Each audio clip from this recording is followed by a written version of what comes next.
magandang hapon mga guys, amigo. Dumayo pa tayo dito sa ano lugar to, sir? Barangay Don Bosco Better Living. Pero Bikutan. Bikutan. Ayun, Bikutan daw po. Ito po aking hamon ngayon, Toyota Love Life. Anong model to, sir? 2,000. 2000. Problema daw niya, hirap mandar. Ito po isang ating followers, no? Yan, ating amigo. Ngayon po, galing ako sa Banawe, dinaanan ko lang to kasi nag-uusap naman kami. Nagbigyan ko siya po ngayong oras na ito para matapos ang problema niya kasi ang sakit daw nito, hard starting. Tama. Pag malamig. Pag mainit, mabilis umandar. No? Sa umaga, hirap talaga. hirap. Hindi, sabihin natin totoo, hirap pa talaga, sir. Talaga, hirap talaga. Yun. Ngayon po, magsimula tayo, no? May kunting dala po akong tools habang nabili ako ng pyesa sa Banawe. Kasi may damage na yung shafting, pinapalis ko. Kasi kung doon sa Kalamba po, mahina doon, walang kaming magandang klase doon ng parts, no? Kaya sa Banawe ako bumili. So, buksan natin ito, sir. Okay, sir. No? Ayan. Ang oras po natin ngayon, anong oras na kaya ngayon, sir? 5:15. O, sipin mo, alas 5, umalis ako, galing doon sa Banawe, alas 3, alas 2 yata. Pinahirapan ako doon sa driver, niligaw pa ako. Kayo po, ito trouble, tatanggalin ito sa air cleaner. Alam niyo naman yung mga ganito, ito, marami na ako ng video, di ba? Ay, hindi ko po dito, habang nag-uusap kami sa chat ng cellphone, sabi ko, check muna natin. Kasi mahirap yung magkakamali tayo, hindi naman tayo perfecto talaga. Ngayon po, ang karburador kasi mas masilan. Kunting amoy lang ng tubig, mamamalya. Start hindi katulad na injected ng mga modelo, kahit kasimot ako ng tubig, madali lang makaka-cover. Huwag lang yung kurente, no? So yan, may mga hose yan. Original pang mga ano niya, oh. Gaganda pa eh. Oh. Kumpleto ang hose po, yan, advancer. Kumpleto lahat. Yan. Matagal na yung fuel filter mo, boss, oh. Wala ka bang stock niyan? Bali, bago yan eh. Bago? Singaw yan, oh. Nagbabasa ng gas. Singaw yan. Oo. Ikaw na lang magpalit niyan. Kaskali, unahin lang muna natin yung starting mo. Mag-isa lang po ako ngayon, ano? Alam niyo naman, nabili tayo ng parts ng mga amiga. Dinaanan ko sa puso.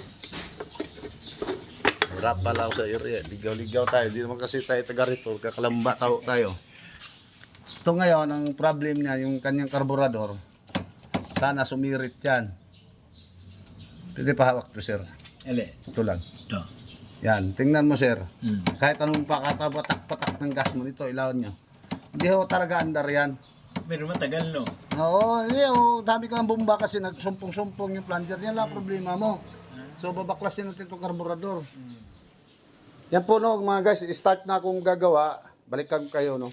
Basta ito po, kailangan yan, may supply yan, plunger. Gas para hindi mahirapan yung ating makina. Kasi nag-iisip na si sir, akala niya coil. Kaya sabi ko na, mag-check lang muna. Yun lang. Okay? Fire.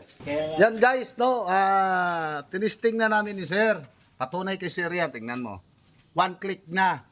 Bro, kasi tinisting ko lang muna direct. Lahat mo na, pre. Kung babalikan mo, at mga kailangan. Oo. Ano yun? Ngayon po, na-check ko dito sa kanyang lalim. Dapat po kasi yan, may bulitas. Walang bulitas kasi. Hindi ko kasi alam istorya nito. Pangalawa, wala rin bulitas din eh. Kailangan po yan, pag 2 dalawa bulitas, isa, dalawa. Para pag pump po ng plunger, hindi mahirapan plunger. Kaya yung plunger niya nasira. Kasi kabumba niya, hindi makalabas yung gas. Wala namang bulitas, hindi na siya makabounce. So ngayon po, nabigo man ako, part 1 tayo. Alanganin ng oras, wala tayong mabiling pyesa. Babalikan ko po yan, araw ng Sabado, maga. Usapan namin sir ngayon. Sabi ko, kung ipabalik, paklas uli. Hindi na lang muna namin daw ibalik. Basta yan, nakatimpla na yung gas niya na tama na yan, nasa level, no? Ngayon, tingnan yung panahon guys, oh. Madilim na kasi. Siyempre, bisita lang ako din eh. Pero babalikan ko yan, partinuhin ko yung kutsi ni sir. Kasi nagproblema talaga siya dyan.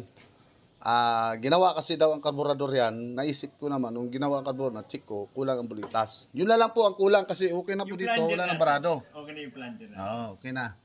Litas na lang sir. No, part 1 muna tayo mga guys. At Laguna pa kasi uwi ko. Pero Sabado, babalikan ko yung bakante na dahil ang oras ni sir, kinakapa. Pumunta lang siya dahil sa akin. Kaya ang pagkaalam ko naman kasi, plunger unang findings ko. Tama naman ako. Walang supply gas. So ngayon, nakutkot ko na. Wala naman palang bulitas. Wala rin mangyayari. Sayang lang. Okay? Ngayon guys, bumalik na po ako dito, no? Para lang mahabol po sa oras na ito kasi may trabaho pa si Sir.